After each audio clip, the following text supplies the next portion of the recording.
Salut à tous les amis, c'est Aken, j'espère que vous allez bien. On se retrouve dans une nouvelle vidéo, on va voir plusieurs histoires, des histoires creepy, c'est pas des histoires de fantômes normalement. Ce sont des histoires qui devraient nous mettre mal à l'aise, qui devraient nous provoquer un petit sentiment de dégoût, un sentiment de frisson, celui qu'on aime tant. Lui, il est déjà là, toujours prêt pour entendre des petites histoires. J'espère que vous êtes bien installé, le petit plaid, petit chocolat, petit café, ce que vous kiffez pour apprécier ces histoires en ma compagnie. Si vous souhaitez soutenir la chaîne, n'hésitez pas à liker la vidéo et à vous abonner à la chaîne. Et nous on est parti sans plus attendre pour voir ces histoires d'horreur.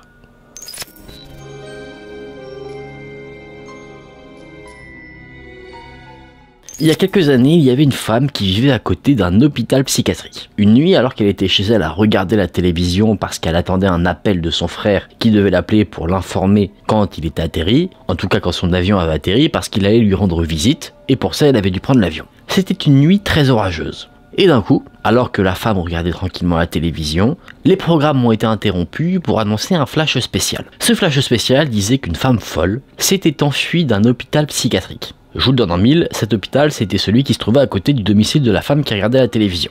Le hasard fait bien les choses. Les docteurs préviennent la population que la femme qui s'est enfuie est très dangereuse. Avant d'être internée dans cet hôpital, elle avait assassiné 12 personnes, puis avait été arrêtée par la police, et plutôt que d'être envoyée en prison, on l'avait envoyée se faire interner dans un hôpital psychiatrique. Les docteurs annonçaient également que cette femme est quelqu'un d'obsédé par quelque chose d'assez atypique, elle est obsédée en fait par les lumières qui clignotent. La femme qui regardait le bulletin de télévision voit son attention détournée par le téléphone qui sonne, elle va décrocher pensant que c'est son frère mais ça ne l'est pas. C'était en fait un voisin qui vivait en face de chez elle, qui voulait juste l'informer, au regard du bulletin télévisé, que la lumière qui se trouvait à l'étage de sa maison n'arrêtait pas de clignoter. La femme remercie son voisin pour cette information et elle raccroche. Elle se dit que c'est probablement un problème électrique, mais au cas où, elle décide de monter au des escaliers pour aller voir ce que c'est que ce problème. Son couloir était sombre, le parquet grinçait sous ses pas, et elle voyait qu'effectivement, une des lumières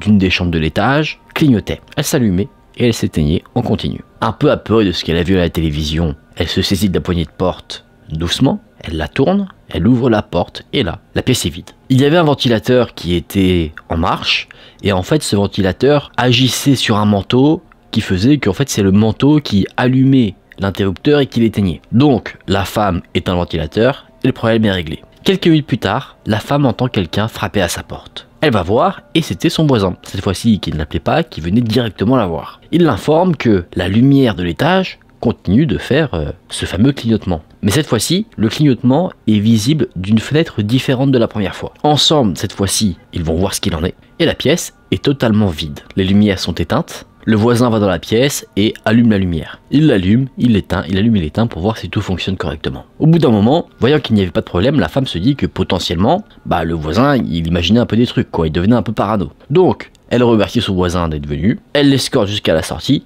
Et elle ferme la porte derrière elle. Après ça, le téléphone sonne. La femme va décrocher, cette fois-ci, c'est son frère. Son frère lui dit qu'il est bien arrivé à l'aéroport. Il dit « T'inquiète pas, t'as pas besoin de venir me chercher, je vais prendre un taxi, je serai là dans une petite trentaine de minutes. » Et c'est là, à ce moment précis, une fois que le frère a terminé sa phrase, que la femme entend dans le téléphone une voix rauque, féminine dire « Je te verrai bientôt ».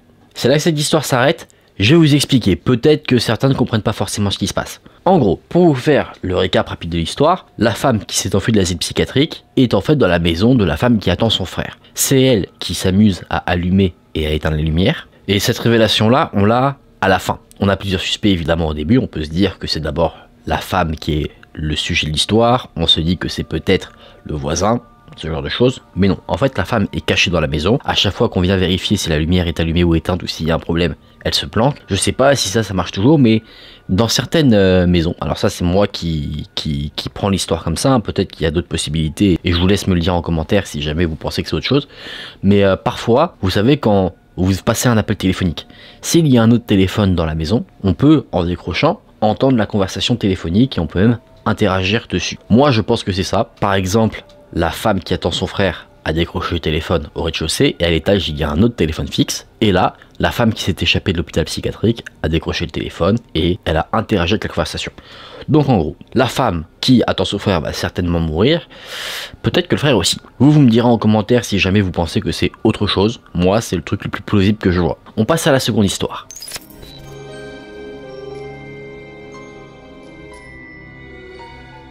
Là, on va voir une histoire un peu longue. Il y avait une fille qui s'appelle Mila, qui avait été envoyée dans un camp de vacances par ses parents. Elle avait déjà entendu des rumeurs concernant ce camp de vacances où elle a été envoyée par d'autres enfants qui disaient qu'il se passait des choses étranges là-bas. Ayant un peu peur de tout ça, elle a supplié ses parents de ne pas s'y rendre, mais ses parents l'ont forcée. Ils lui disaient qu'elle avait 12 ans, ils lui disaient qu'il fallait qu'elle arrête de se comporter comme une enfant et qu'elle devait maintenant se comporter en adulte. En arrivant au camp, Mila a été assez surprise de voir que le camp n'était pas très entretenu. Il y avait des cabanes en bois qui étaient infestées de termites, les lits étaient très inconfortables, les draps puaient, et sur le matelas il y avait également des traces jaunes. Des traces un peu jaunies. Il y avait que une toilette pour tout le camp, et il ne se trouvait pas dans une cabane en bois, il se trouvait à l'extérieur. C'était vraiment un endroit pas cosy du tout. T'aimerais pas y passer tes vacances d'été. En plus de ça, les toilettes étaient sacrément crades, comme si ça faisait des mois qu'on ne les avait pas nettoyées. En plus de ça, à l'endroit où il y avait les toilettes, il y avait des trous dans chaque mur, et ces trous avaient la forme d'un cœur. Il fallait cacher ce trou avec du papier toilette pour que personne ne puisse nous regarder faire nos besoins. Bien que les conditions de vie là-bas étaient assez déplorables, Mila passait quand même un bon moment, elle arrivait à se faire quand même quelques amis. Elle s'est fait quelques copines, et une nuit, assez tard, après qu'on ait éteint les lumières du camp, Mila et une de ses amies, Svelana, ont décidé d'aller aux toilettes. Mila, naturellement, a attendu que son amie finisse à l'extérieur. Elle se baladait un petit peu autour des toilettes et c'était très silencieux. On pouvait carrément entendre le bruit du vent. Elle regardait un peu les arbres, les étoiles, en gros elle patientait. Et d'un coup, du coin de son regard, elle a remarqué une ombre qui bougeait. Cette ombre bougeait dans la forêt et elle n'a pas pu bien déterminer ce que c'était parce que ça a vraiment duré une fraction de seconde. Mais pour elle, ce qu'elle a vu,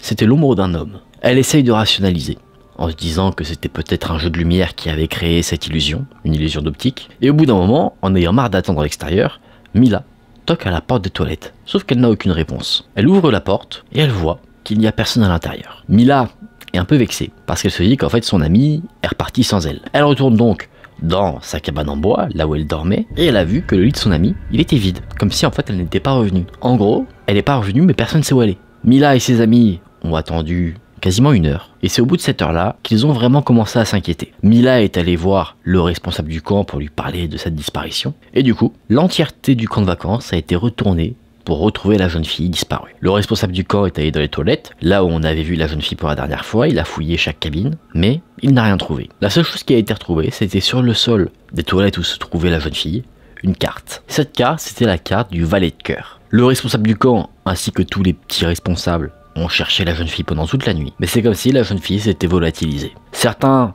ont spéculé sur le fait que la jeune fille s'était peut-être enfuie du camp de vacances, mais bon, on ne sache pas où est-ce qu'elle est, et voulant faire les choses bien, les responsables ont donc appelé les parents de la jeune fille disparue pour les informer. Et évidemment, ils étaient assez inquiets, parce que la jeune fille n'est pas rentrée chez eux d'une autre manière, quoi. Le lendemain matin, alors que la jeune fille était toujours portée disparue, la police a été contactée. La police a mené ses enquêtes, ses recherches, et eux aussi ont échoué à la retrouver. Tous les autres enfants du camp de vacances étaient terrifiés par cette disparition, et beaucoup d'entre eux, du coup, ont voulu mettre fin à leur séjour plus tôt pour rentrer chez eux en sécurité. Certains ont réussi, ils sont rentrés chez eux, d'autres non. Ceux qui gèrent le camp de vacances ont essayé un petit peu de calmer la situation, de rassurer tout le monde, et ils ont mis une nouvelle mesure en place, c'est que à partir du moment où les lumières du camp sont éteintes, personne ne peut sortir de sa cabane en bois.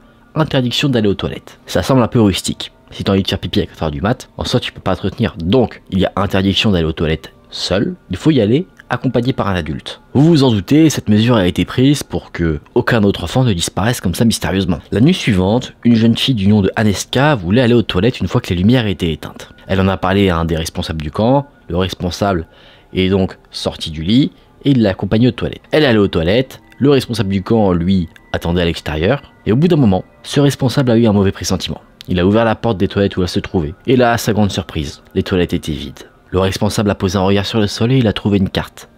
La carte du valet de cœur. La police a été rappelée immédiatement parce que les conditions de disparition sont similaires à la veille, donc pour eux il faut agir vite. La police arrive avec des chiens pour pouvoir remettre la main sur la jeune fille disparue. Un des policiers a pris un des sous-vêtements usagés de la petite Aneska pour que le chien la renifle et puisse ensuite la pister. Il a commencé à renifler jusqu'aux toilettes, il a continué à pister, à un moment donné le chien s'arrête. Mais il ne s'arrête pas parce qu'il a trouvé quelque chose, il s'arrête parce qu'il est apeuré. Tous les enfants ont appelé leurs parents parce qu'ils étaient apeurés, ils voulaient absolument rentrer chez eux, Mila en a fait de même, sauf que ses parents lui ont dit « désolé on est occupé, on peut pas venir te chercher ». Et malheureusement, peu importe à quel point elle pouvait les supplier, ses parents ont décidé de ne pas bouger le petit doigt. La plupart des autres enfants, eux, ont été ramenés par leurs parents, et du coup, à la fin de la nouvelle journée, il ne restait que 7 enfants dans le camp. Donc on a pas mal quoi réussi à partir, effectivement. Il y avait 3 garçons, 3 filles, plus Mila. Ces 7 enfants, leurs parents, n'avaient pas voulu ou pu aller les récupérer. Tous ensemble, ils occupaient une cabane en bois et par précaution supplémentaire,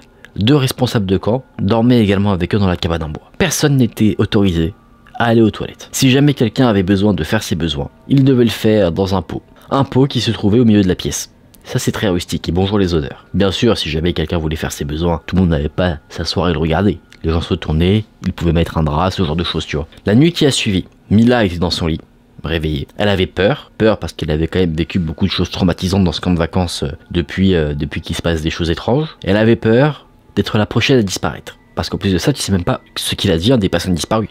C'est pas comme si tu retrouves un corps et du coup tu sais qu'il y a un tueur. Tu ne sais tout simplement pas où ces personnes-là sont parties. Elle avait également peur d'avoir une envie d'aller aux toilettes et de devoir faire ses besoins devant tout le monde. Elle arrive finalement à trouver le sommeil et le lendemain matin, 2 lits sont retrouvés vides. 2 des jeunes filles qui étaient dans la cabane ont disparu. C'était Lishka et Galina qui étaient les occupantes de ces 2 lits maintenant vides et sur le sol à côté, on a retrouvé 2 cartes. 2 cartes du valet de cœur. Encore une fois, on a appelé la police. Les policiers ont interrogé les 2 responsables de camp qui se trouvaient dans la cabane en bois. Et après des heures d'interrogatoire, la conclusion, c'est que les 2 responsables de camp ne savent rien du tout. Ne savent pas ce qui s'est passé, ils ne sont pas non plus responsables. Les policiers ont encore une fois cherché la pièce, ils ont cherché des indices, mais ils n'ont rien trouvé. Mis à part les fameuses cartes de valet de cœur, il n'y avait aucune piste. Un des policiers s'est donc proposé pour rester avec les enfants restants et assurer leur protection. Il y avait donc le policier, 3 garçons, Mila et une jeune fille qui s'appelle Katia. Quand ils sont allés au lit, le policier est allé dans la cabane en bois avec eux, il a verrouillé la porte derrière lui, il a mis une chaise devant la porte et il s'est assis. Vraiment, si quelqu'un devait rentrer dans la cabane en bois, il pouvait pas le louper. Il avait prévu de rester éveillé toute la nuit pour être sûr que rien ne se passe, et potentiellement arrêter la personne responsable de tous ces trucs étranges. Le policier a rassuré les jeunes garçons en leur disant que, apparemment, selon les disparitions précédentes, le kidnappeur ne visait que des jeunes filles. Donc a priori, eux étaient en sécurité. Les jeunes filles restantes, entendant ce que le policier disait, se disent « mince, on est foutu », du coup elles commencent à pleurer. Mais le policier leur assure qu'il fera tout ce qui est en son pouvoir pour que ça n'arrive pas. Au milieu de la nuit, Katia a une envie d'aller aux toilettes. Le policier lui dit de faire ses besoins dans le pot qui avait été mis à disposition. Katia ne veut pas. Elle commence à faire une crise, vraiment sévère, à pleurer de tout son être. Du coup le policier dit « ok, je vais t'escorter aux toilettes ». Il ne voulait pas laisser Mila, l'autre jeune fille, seule dans la cabane en bois, du coup il la réveille et dit qu'elle va devoir les accompagner. Le policier déverrouille la porte de la cabane en bois, il regarde derrière s'il n'y a personne, et il sort. Tout était très silencieux. Le policier a dit au jeune garçon qui restait dans la cabane en bois de verrouiller les portes derrière lui, et du coup, le petit groupe s'aventure vers les toilettes. Le policier était sur ses gardes, il regardait toujours dans n'importe quelle direction pour voir s'il n'y avait personne, et finalement ils arrivent aux toilettes. Mila et Katia tremblaient, et une fois sur place, le policier dit aux jeunes filles de rester devant les toilettes pendant que lui s'assure qu'il n'y a rien de dangereux dans chacune des cabines. Dans un premier temps, tout semblait normal, jusqu'à ce qu'il entende un bruit assez étrange. Le policier regarde dans la direction d'où venait ce bruit, et il voit une des cabines de toilettes s'ouvrir doucement. Tout d'un coup, il y a un bruit de frottement énorme qui se fait entendre. Il y a une sorte d'ombre qui sort de la cabine. C'était un homme habillé avec une robe noire et un masque rouge. Pas rouge vif, mais un rouge assez foncé. L'homme se précipite sur Katia. Il l'attrape par les cheveux et il commence à la traîner. Mila était apeurée, elle criait, le policier lui va essayer de défendre Katia, de la protéger. L'homme avec la longue robe noire saisit le policier par la gorge et commence à l'étrangler. En se débattant, le policier dit à Mila de retourner vers la cabane en bois pour se mettre en sécurité, et Mila s'exécute. Elle court aussi rapidement que possible. Elle crie, elle pleure. Les responsables de camp entendent ses cris, ils se saisissent de leur lampe de poche et ils foncent d'où viennent les bruits pour voir s'ils peuvent aider. Ils voient Mila qui fuit les toilettes, qui pointe le lieu d'où elle vient, et quand les responsables de camp arrivent aux toilettes, ils voient le policier à terre, avec à côté de lui un homme étrange. Ses mains étaient posées sur la nuque du policier. Katia, elle, était inconsciente à côté. Le policier, lui, n'était pas mort. Il essayait tant bien que mal de sortir son arme à feu. Il a réussi à la sortir de son étui et a tiré une balle. Une balle qui a traversé l'épaule de l'homme qui l'étranglait. L'homme a grogné, il a relâché le policier. Il a attrapé Katia qui était inconsciente, donc qui ne pouvait plus se débattre, et il l'a emporté en courant. Les responsables de camp l'ont poursuivi. Le policier lui s'est relevé, a repris sa respiration, et il a visé l'homme avec son arme et a tiré. Malheureusement, il a raté. Avant qu'il ne puisse tirer de nouveau, l'homme avait disparu dans les bois. Enragé, le policier s'en voulait d'avoir laissé cet homme s'échapper. Tout le monde s'est précipité dans les bois pour essayer de retrouver ce kidnappeur. Ils ont retourné les bois.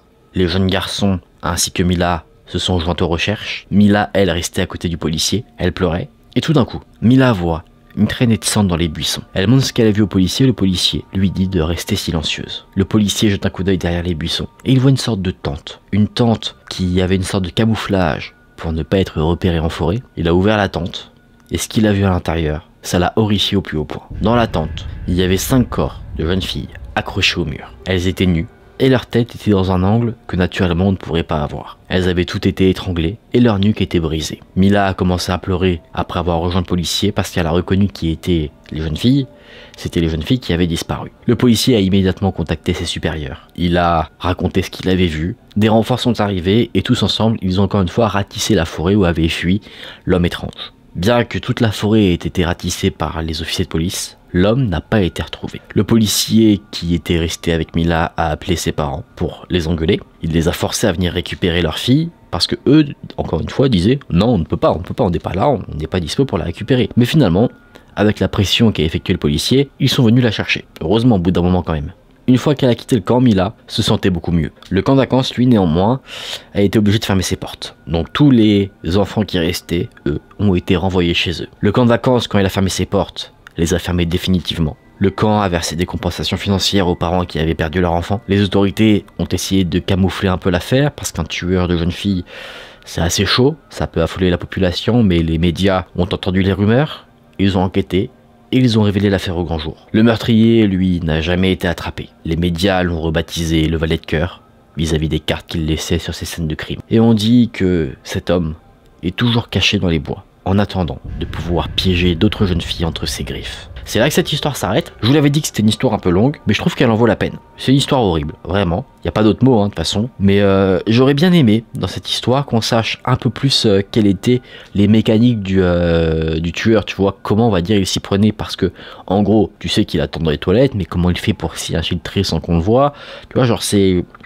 J'aimerais bien savoir comment aussi il a pu faire pour s'infiltrer dans la cabane en bois et enlever 2 filles, sans que personne ne le remarque. Tu vois, ça c'est la question que je me pose. En tout cas, on va en débriefer en se remettant dans une ambiance beaucoup plus chill. Alors ces histoires, vous en pensez quoi? Je vous le dis maintenant, c'est des fictions. C'est pas des histoires vraies. C'est pour ça aussi que on peut tolérer, notamment dans la dernière histoire, qu'on ait peu de détails sur le tueur. C'est pour les besoins du scénario. Et oui, là, ça y est, maintenant qu'on est revenu dans une ambiance un peu chill, je vous fais descendre la pression en vous disant que ça y est, ce sont des histoires fausses. Mais je trouve que ce sont de très bonnes histoires, que ce soit pour la première avec la femme qui a un problème mental assez problématique, si on peut dire ça comme ça, et aussi pour cette deuxième histoire, je trouve que les deux histoires, on rentre bien dedans. C'est pour ça que je voulais vous les présenter. Moi, je les ai beaucoup aimés quand je les ai lus la première fois. J'espère qu'elles vous ont plu aussi. Si la vidéo vous a plu, n'hésitez pas à liker la vidéo et à vous abonner à la chaîne. Et nous, on va se retrouver dans une prochaine vidéo. Prenez soin de vous, c'était Aken. Salut!